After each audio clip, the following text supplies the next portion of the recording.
Dystopia warning, obviously. Like so many people, I'm absolutely at my limit of the state of things in Britain. Due to all this and the damage done by the last Conservative government, it's been the most depressing start to a new progressive government that we've ever had. And it's not like it's easy to just go somewhere else either, because Brexit completely ruined that. And no, it's not because I'm unpatriotic. Patriotism is not blind defence, especially when your country is being turned into a skip fire by traitors. It's because Britain isn't Britain anymore. No, I don't mean it in that, National Front, burning down hotels, don't want any more foreigners way. But more in reference to the fact that right-wing con artists are and have been for a long time enabling unchecked Russian interference in our politics. And then there's the grim reality that we're gradually starting to resemble Trump's America.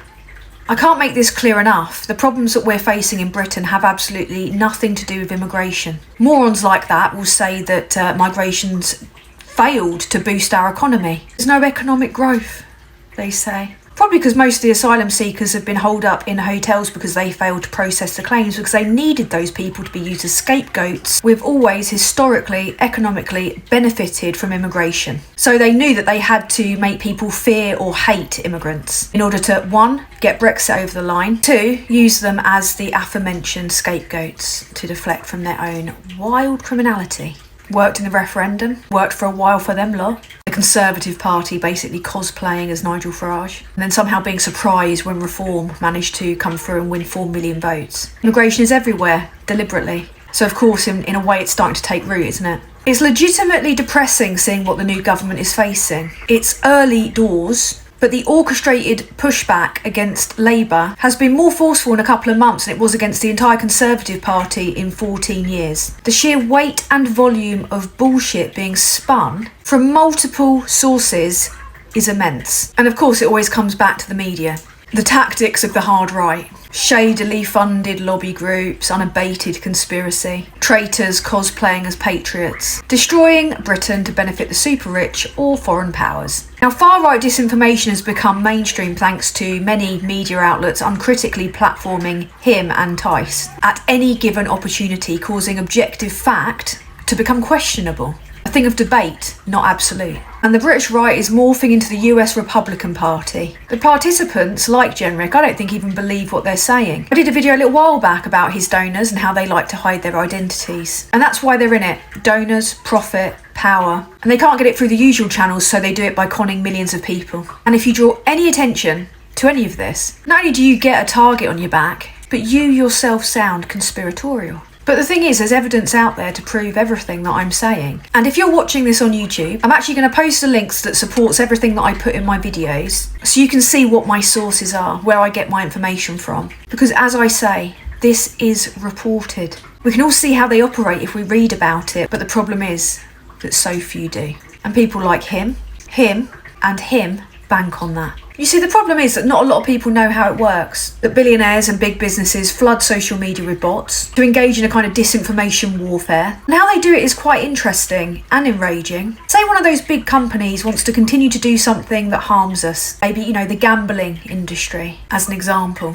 They'll just pay off an MP with luxuries or donations and get that MP to toil on their behalf and lobby the government. Or they'll just toddle on down to Tufton Street, unregulated, dodgy Tufton Street, and they'll enlist a lobby group who they'll fund, quietly. Someone that says that they don't like to disclose who their donors are to protect the privacy, like, the Institute for Economic Affairs. And via these people, they'll get their message in the newspapers, on the front pages, or on Politics Live at the BBC. BBC has platformed members of the Institute for Economic Affairs more times than I care to remember, so GB News. You expect it from GB News, but you'd have thought that the BBC would have some standards. Well, you would, but then they're headed up by free Tories, aren't they? Anyway, this is how it works. Just look at Brexit, and in particular people like Crispin O'Dea. I've done a few videos on Crispin O'Dea, for good reason. All you've got to do is look at where Crispin O'Dea puts his money, and you'll discover the latest group of people willing to destroy the UK for profit. I say latest, it's always the same people. Almost every political investment that he's made has been terrible for Britain, but excellent for his wallet and those that he's funding. Hardly surprising that he turned up at a recent reform fundraiser, is it? After all, he was the guy that helped the pro-Brexit groups and then made many millions when the pound tanked after they succeeded. Crispin O'Dea donated over £350,000 to the Conservative Party, over £870,000 to pro-Brexit groups, and also as a man that profited from the fossil fuel industry and us being crippled by Ukraine being invaded by Russia, he donated thousands to Jacob Rees-Mogg specifically, who then suddenly, and entirely coincidentally I'm sure, became Lord of the Frack. Last year he donated £10,000 to Reform. But Reform reported a different name on the donation. They accepted this donation from him days after Tortoise reported multiple allegations of sexual misconduct. What do you expect when this is what Farage said about Tate? Tate repeatedly endorses Farage, and we all know what Tate's accused of, don't we? And Farage is more than happy to take that endorsement. The issue here isn't just what O'Dea has been accused of. The issue here is that O'Dea is an omen of doom. The people that he supports are not the people that are acting in Britain's interests, but those who will make him richer by fucking the country. How it works is he puts a little bit into a party or a scheme or a politician, yet his return is millions. He profits from our decline by backing those that cause it. He's the big fat canary in the coal mine, and we're the mugs that are forced to toil to pay it back via austerity, because this is how it works. Or at least this is how it's worked for the last 14 years. He does not fund scrupulous politicians, to put it mildly. Very few hedge funders do. He's not the only one. Just look at the hedge funders that flocked around Kwasi Kwarteng and Liz Truss before and after their disastrous mini-budget. The ones that put on a champagne reception for Kwasi Kwarteng the day after, as millions of people in this country faced ruin. The very same hedge funders that referred to Kwasi Kwarteng as a useful idiot. Hedge funders support the mad and the dangerous politicians because money. Because those people fail to regulate them. Look at the millions made by Nigel Farage post-Brexit. The significant MEP pension. The thousands he raked in whilst embarrassing us on the European stage. Whilst pretending to protest and making friends with fascistic European politicians like Morton Messerschmidt. Unfortunately, they have ways to silence people that speak out about this, and they really pull out all the stops to ruin people who are successful in drawing attention to it. Just look at Aaron Banks and Carol Cadwallader. Carol, one of the finest journalists that Britain's ever produced. These people have the power, the money, the influence and the contacts to shut up and destroy anyone that points out what they're doing. Prior to the election, Labour, Lammy in particular, said that they're going to ban the lawsuits, which are referred to as SLAPs, acronym for Strategic Litigation Against Public Participation. Because this is a way that they launder dirty Russian money through the courts. It's a way for oligarchs to flex their muscle and bring good old-fashioned Russian values to Britain when it comes to shutting up journalists. And if they could, they'd do what Putin does and just boot someone out of a window. But it's a little bit harder for them to get away with that here. So they do what they do to Carol and try and make her lose her home and her livelihood. Make her fear telling the truth, so their uncomfortable truths are hidden. And if they can't sue you, they intimidate or they exhaust you. I should know.